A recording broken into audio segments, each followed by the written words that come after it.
Coba hari ini kita berbicara mengenai pengetahuan. Sejak kita lahir, tentu kita mencoba untuk mencari begitu banyak pengetahuan. Tapi, pernah tidak kita berhenti dan bertanya, untuk apa sebenarnya semua pengetahuan ini? Dikumpulkan setiap hari, dari hari ke hari, bulan ke bulan, tahun ke tahun, sepanjang kita hidup.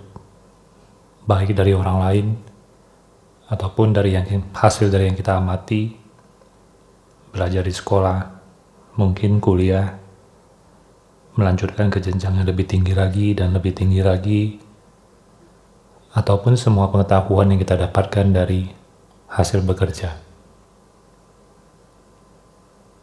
Mungkin dari pengalaman yang pernah terjadi, alasan dari semua ini adalah impian.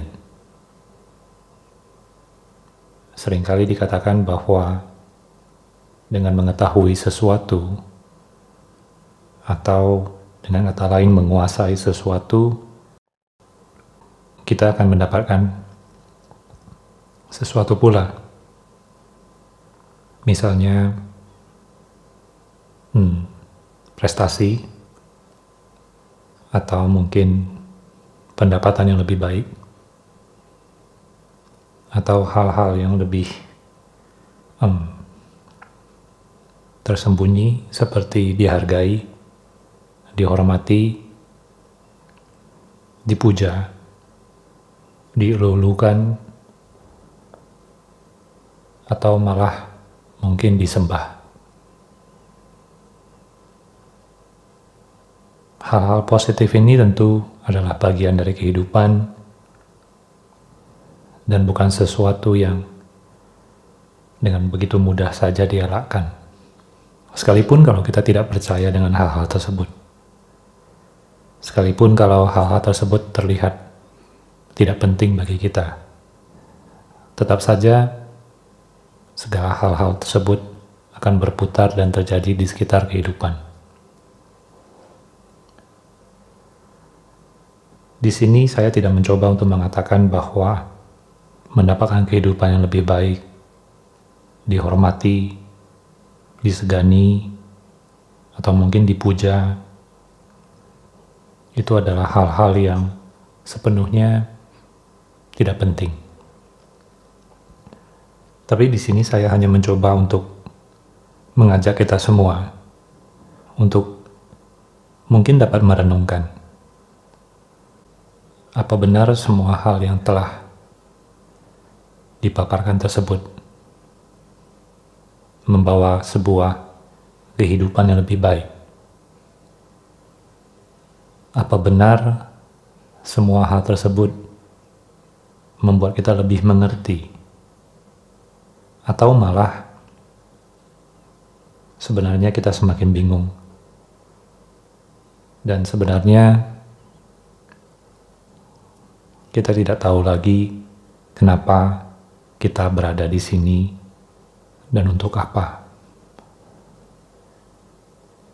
Mungkin hal ini bukan sesuatu yang dipertanyakan lagi. Kecuali tentunya sewaktu kita mengalami kesulitan. Pertanyaan-pertanyaan ini muncul begitu banyaknya. Tapi bila saat kita mengalami hal yang disebut dengan kebahagiaan, euforia, dan sebagainya itu, tentu terkadang atau malah seringkali tidak terlihat pertanyaan-pertanyaan seperti itu. Tapi coba lihat sewaktu orang menderita. Muncul pertanyaan-pertanyaan mengenai kehidupan. Kenapa kehidupan seperti ini? Kenapa mereka seperti itu? Kenapa? Dan begitu banyak kenapa lainnya. Tapi tentu ini seringkali juga kita usahakan untuk dapat ditutupi atau dihindari. Mungkin kita mencoba untuk bertemu dengan orang-orang yang membawa ketenangan, orang-orang yang bijaksana, atau mungkin orang-orang yang membawa kita ke lingkungan yang penuh dengan kegembiraan, canda, atau kita juga pergi ke tempat-tempat yang menenangkan, baik menenangkan secara fisik, ataupun secara mental, atau bahkan menenangkan secara spiritual.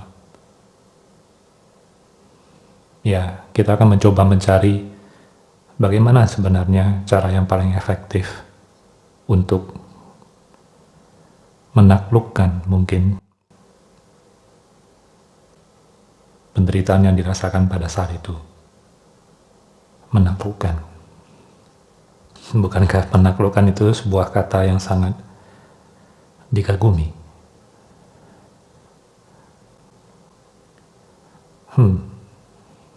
Mungkin kalau kita bisa berada pada saat suatu permasalahan misalnya,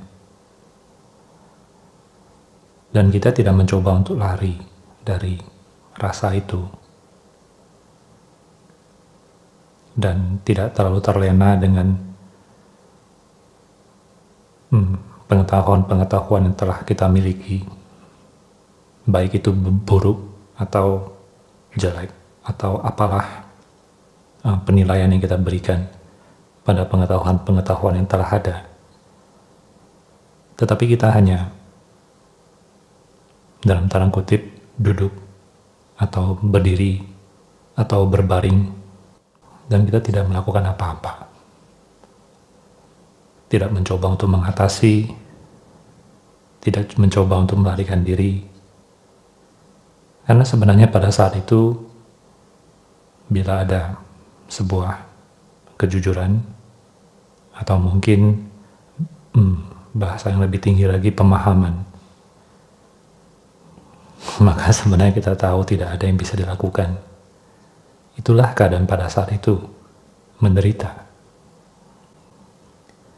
Tapi di sini, suatu dikatakan tidak ada yang bisa dilakukan, itu adalah hubungannya dengan sifat aktif yang biasanya ada di dalam diri kita, yaitu kita mencoba untuk mencari cara bagaimana kita menaklukkan kesedihan, kepedihan, ketidaktahuan, dan semua hal-hal negatif ini, dan masuk ke dalam hal-hal positif.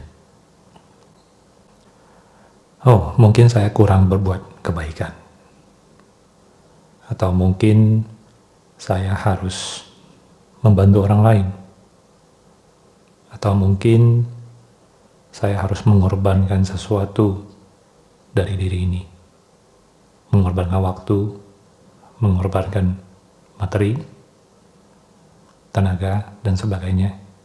Mungkin. Tentu bila mendengar orang mengatakan hal seperti ini, ada potensi kita merasa bahwa apa orang ini mencoba mengatakan bahwa semua hal itu tidak baik.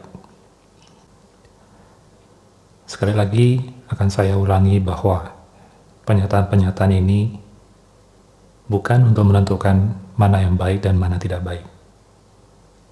Karena memang tidak ada kuasa yang diberikan kepada orang yang berbicara ini, atau mungkin saya, untuk menentukan mana yang baik, mana yang tidak baik.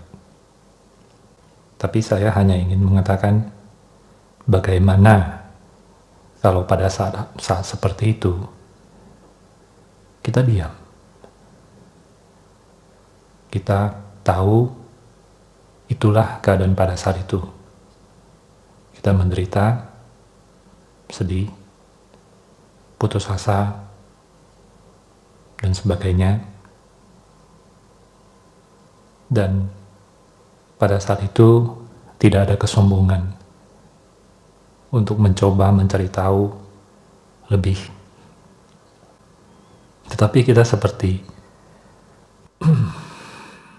sedang melihat pohon mangga yang mungkin kurang subur. Buahnya kita nantikan begitu lama, tapi mungkin beberapa rantingnya tampak rapuh atau tidak ada buah, atau mungkin ada 1 atau 2 buah tapi setelah kita coba ternyata asam sekali. Ya, kenapa tidak seperti itu?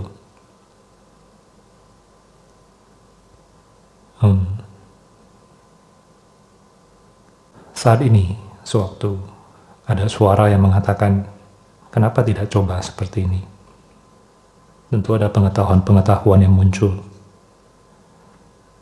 Atau malah bisa saja terjadi pertentangan-pertentangan di dalam kita yang mendengarkan. Ya, tidak bisa seperti itu. Hidup ya seperti ini. Kalau memang kita mempunyai kesimpulan mengenai kehidupan yang sebenarnya, terus mengapa kita menderita? Tentu ada satu kondisi di mana kita tidak tahu.